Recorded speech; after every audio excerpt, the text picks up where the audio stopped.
সঞ্চারিস মঞ্চিজিতে সবাইকে স্বাগত। আজকে নিয়ে চলে আসলাম এঁচোড় এর একদম ইউনিক একটা রান্না। এঁচোড় চিংড়ি তো আমরা হামেশাই খেয়ে থাকি, খেতে ভালো কিন্তু সবারই লাগে। আজ ভাবলাম একঘেয়ে এঁচোড় চিংড়ির যদি একটু অন্যরকম প্রিপারেশন করা যায়। যেমন ভাবা তেমনই কাজ, সম্পূর্ণ ভিন্ন পদ্ধতিতে চিংড়ি ঝুড়োর এঁচোড় মশলার রেসিপি, যা কিন্তু ভাত রুটির সাথে দারুণ লাগবে, মাংসের থেকেও উপাদেয় মনে হবে। রেসিপিটা ভালো লাগলে ছোট্ট একটা লাইক আর কমেন্টের অনুরোধ রাখলাম।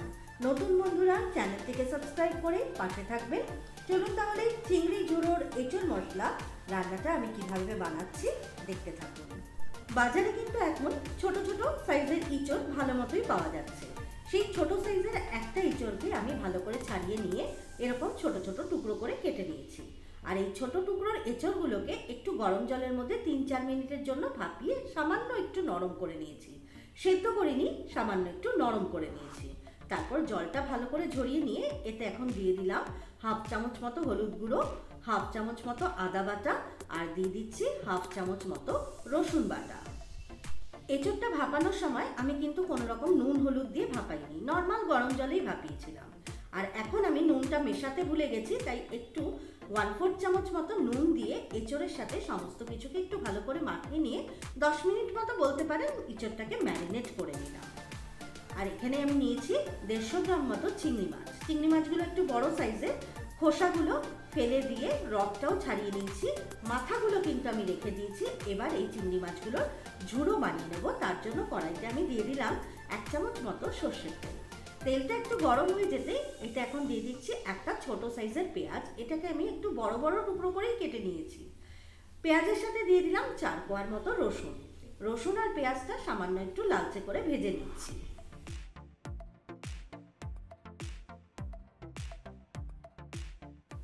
পেঁয়াজটা এখন একটা হালকা লালচে রং ধরে গেছে। এবার নুন হলুদ মাখানো চিংড়ি মাছটা দিয়ে দিলাম, আর সাথে দিয়ে দিলাম একটা কাঁচা লঙ্কা। গ্যাসের মিডিয়াম ফ্লেমে মিনিট 2-এর মতো চিংড়ি মাছটা একটু ভেজে নিচ্ছি, যাতে চিংড়ি মাছের থেকে যে জলটা ছাড়বে সেই জলটা পুরোপুরি টেনে গিয়ে তেলটা ছেড়ে আসে। চিংড়ি মাছ ভাজার সময় যে জলটুকু বেরিয়েছিল সেটা পুরোটা টেনে গিয়ে তেলটা কিন্তু ছেড়ে গেছে, মানে চিংড়ি মাছ ভাজাটা পুরোপুরি হয়ে গেছে। এবারে আমি এই চিংড়ি মাছগুলোকে পুরো পেঁয়াজ রসুন সহই একটা মিক্সার জারের মধ্যে ট্রান্সফার করে দিচ্ছি। তেলটা কিন্তু চিংড়ি মাছের থেকে আমি ভালো মতো ঝরিয়ে কড়াইতেই রেখে দিচ্ছি। চিংড়ি মাছগুলো একটু ঠান্ডা হয়ে যাবার পর এবারে এটা একটা স্মুথ পেস্ট আমি বানিয়ে নেব। পেঁয়াজ রসুন কাঁচা লঙ্কা দিয়ে চিংড়ি মাছ ভাজার পেস্টটা কিন্তু আমি ঠিক এরকমভাবেই বানিয়ে নিয়েছি। একদম স্মুথ করে এটাকে ব্লেন্ড করে নিয়েছি। চিংড়ি মাছ ভাজার পরে কড়াইতে যেটুকু তেল ছিল সেই তেলটাকে আবার একটু গরম করে নিয়ে চিংড়ি মাছের পেস্টটা এর মধ্যে দিয়ে 3-4 মিনিটের মতো এটাকে নেড়ে আমি একটু শুকনো করে ঝুড়ো বানিয়ে নেব। চিংড়ি মাছের এই ঝুড়োটা বানানোর সময় কিন্তু অনবরত নাড়াচাড়া করতেই হবে। আর এইভাবে পেস্টটা দেখবেন আস্তে আস্তে নাড়াচাড়া করতে করতে ঠিক এরকম শুকনো ঝুড়ো ঝুড়ো মতো হয়ে যাবে।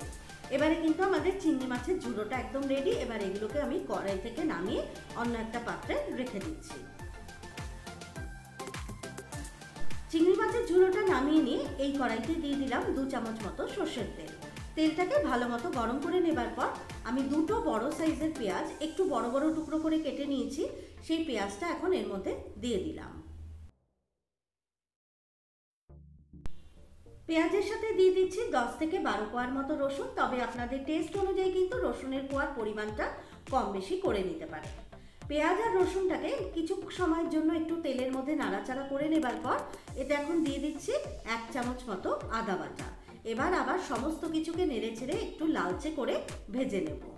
আদা বাটাটা আমার কাছে আগেই রেডি করা ছিল, তাই আমি আদা বাটা ব্যবহার করলাম। এই সময় কিন্তু আপনারা ছোট ছোট টুকরোর আদাও ব্যবহার করতে পারেন।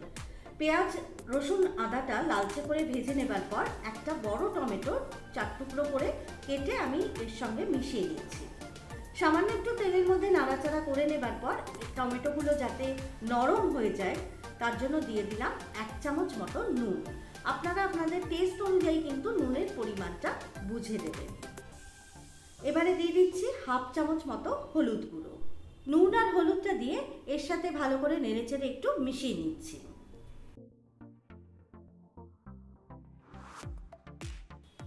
এক এক করে মশলাগুলো এবারে দিয়ে দেবো। 1 চামচ জিরের গুঁড়ো, 1 চামচ দিয়ে দিচ্ছি ধনের গুঁড়ো, সাথে দিয়ে দিচ্ছি 1 চামচ লাল লঙ্কার গুঁড়ো। লাল লঙ্কার গুঁড়োটা চাইলে আপনারা নাও দিতে পারেন। মশলাগুলোকে এখন 3 থেকে 4 সেকেন্ডের জন্য নেড়েচেড়ে নিয়ে কষিয়ে নেব। 3-4 সেকেন্ড নেড়েচেড়ে কষিয়ে নেবার পর তেলটা এবার ছেড়ে এসেছে। এখন এতে দিয়ে দিচ্ছি 1/4 কাপ মতো জল। সমস্ত কিছু যাতে একটু নরম ভাবের হয়ে যায় সেই কারণে জলটা দিয়ে এবারে কড়াইতে এখন একটা ঢাকা লাগিয়ে রান্নাটা করে নেব মিনিট 2-এর জন্য। কড়াইতে এবারে একটা ঢাকা দিয়ে 2 মিনিট মতো ফুটিয়ে নিচ্ছি যাতে নরম হয়ে যায়। 2 মিনিট পর দেখুন মশলাটা কিন্তু একদম মাখো মাখো নরম ব্যাপার এসে গেছে। এখন গ্যাসটাকে বন্ধ করে দিয়ে এই মশলাটাকে আমি ট্রান্সফার করে নিচ্ছি একটা মিক্সার জারের মধ্যে। সম্পূর্ণভাবে মিক্সিতে এটাকে ঠান্ডা করে নেবার পরেই কিন্তু ব্লেন্ড করে নেব। আর এই মশলাটাই কিন্তু আমাদের আজকের এই ইঁচড় মশলা রান্নার জন্য ব্যবহার করব। কড়াইটা পরিষ্কার করে নিয়ে এই কড়াইতে দিয়ে দিলাম 3 টেবিল চামচ মতো সর্ষের তেল। তেলটাকে ভালো করে গরম করে নেবার পর কয়েক টুকরো আলু ভেজে নেব। আলুগুলো কিন্তু আমি এরকম বড় বড় টুকরো করে কেটে নিয়েছি আর এই আলুগুলোকে আমি একটু লালচে করে ভেজে নেব। চাইলে আপনারা আলু ছাড়াও কিন্তু এই এঁচড় মশলা রান্নাটা করতে পারেন। আলুগুলো ভাজতে ভাজতে আলুর ভেতরে যাতে নুনটা ভালো মতো ঢুকতে পারে সেই কারণে সামান্য 1 চিমটি মতো নুন দিয়ে আলুগুলোকে লালচে করে ভেজে নেব।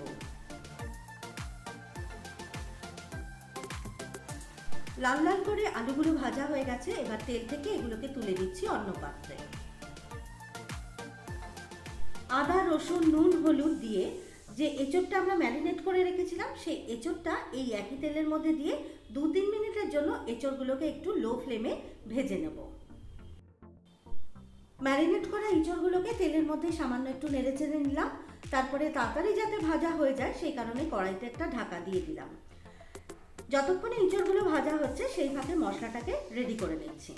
মিক্সিতে যে মশলার মিশ্রণটা পেস্ট বানিয়ে নিয়েছিলাম, মানে পেঁয়াজ, টমেটো, আদা, রসুন এবং সমস্ত মশলা দিয়ে সেই মশলাটাই এবার একটা স্ট্রেনারের মধ্যে ঢেলে দিয়ে একটু ছেঁকে নিচ্ছি যাতে এর মধ্যে কোনো বড় টুকরো না থাকে আর মশলাটা যাতে একদম স্মুথভাবে তৈরি হয়ে যায়। এইটুকু দেখুন ছিবড়ে মতো বেরিয়েছে। আর বাকি বাটিতে যে মশলাটা রয়েছে এই মশলাটা দিয়েই কিন্তু পুরো রান্নাটা করে নেব। এতক্ষণে এঁচড়গুলো বেশ ভালো মতো ভাজা হয়ে গেছে। এখন এঁচড়গুলোকে ভালো করে তেল ঝরিয়ে অন্য একটা পাত্রে তুলে দিচ্ছি।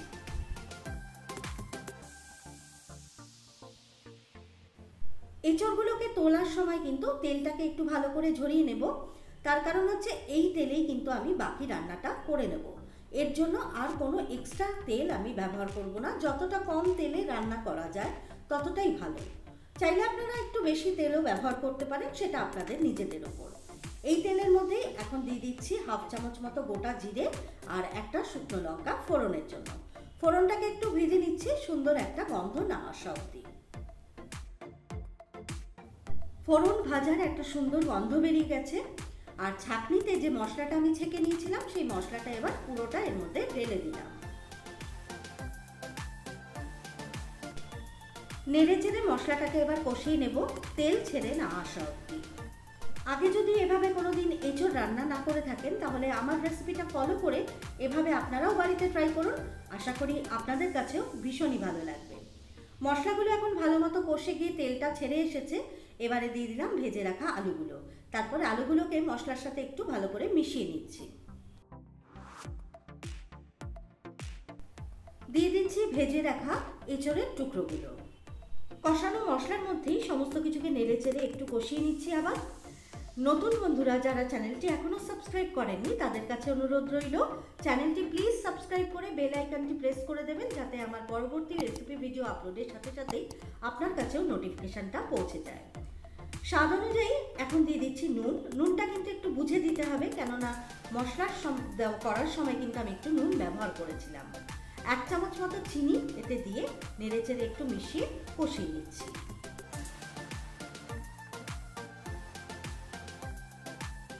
একটু চটজলদি রান্নাটা করে নেবার জন্য কড়াইতে এখন একটা ঢাকা দিয়ে রান্নাটা করে নিচ্ছি। কিছুক্ষণ এভাবে ঢাকা দিয়ে রান্না করে নেবার পর এবার দেখুন সমস্ত কিছু কিন্তু আবার খুব ভালো মতো কষে গিয়ে তেলটা ছেড়ে এসেছে। এখন কিন্তু এঁচড় কষার রংটা ফাটাফাটি লাগছে। মিক্সিতে যেটুকু মশলা লেগেছিল সেই মশলার মধ্যে 1 কাপ মতো জল আমি দিয়ে ভালো করে মিক্সিটা ধুয়ে নিয়ে সেই জলটুকুই এর মধ্যে ব্যবহার করলাম, যাতে আলুগুলো সুসিদ্ধ হয়ে যায়। আর এঁচড়গুলো যেহেতু আগে থাকতেই কিছুটা নরম করা ছিল, তাই এঁচড়গুলো সেদ্ধ হতে কিন্তু খুব বেশি সময় নেবে না। কড়াইতে এখন একটা ঢাকা লাগিয়ে রান্নাটা ভালো মতো করে নিচ্ছি। এভাবে কিছুক্ষণ রান্না করে নেবার পর এখন দেখে নেওয়া যাক আলু আর এঁচড়গুলো ঠিকঠাক মতো সুসিদ্ধ হয়েছে কিনা। আলুগুলোও কিন্তু বেশ ভালো মতো সুসিদ্ধ হয়ে গেছে, সেই সাথে এঁচড়গুলোও বেশ খানিকটা নরম হয়ে গেছে আগের তুলনায়। রান্নাটা প্রায় হয়ে আসলেও এখনও বেশ কিছু উপকরণ কিন্তু দেওয়া বাকি আছে। দিয়ে দিলাম 1 চামচ মতো গরম মশলা, আর যে চিংড়ি মাছের ঝুড়োটা রান্না করে রেখেছিলাম সেই চিংড়ি মাছের ঝুড়োটা এবার এর মধ্যে মিশিয়ে দিচ্ছি।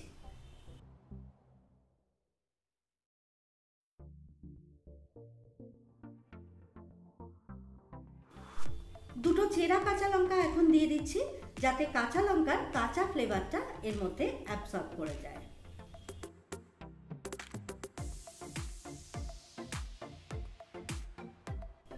কড়াইতে এবার একটা ঢাকা লাগিয়ে 1 থেকে 1.5 মিনিট মতো রান্নাটা করে নিচ্ছি। 1 থেকে 1.5 মিনিট রান্নাটা করে নিয়ে গ্যাসটাকে বন্ধ করে দিলাম, আর সবশেষে ছড়িয়ে দিচ্ছি 1 চামচ মতো ঘি। ঘিটাকে একটু মিশিয়ে নিলে তৈরি হয়ে গেল আমাদের আজকের রান্না চিংড়ি ঝুড়োর এঁচড় মশলা। এখন এটাকে গরম গরম ভাতের সাথে সার্ভ করে নিচ্ছি। আজকে চিংড়ি ঝুড়ো এঁচড় মশলার রেসিপিটা আপনাদের কেমন লাগলো নিচের কমেন্ট বক্সে আমাকে কিন্তু জানাতে একদমই ভুলবেন না। রেসিপিটা আপনারাও বাড়িতে ট্রাই করে দেখুন, ভালো তো অবশ্যই লাগবে। সকলেই ভালো থাকুন, সুস্থ থাকুন। আজ এই পর্যন্তই।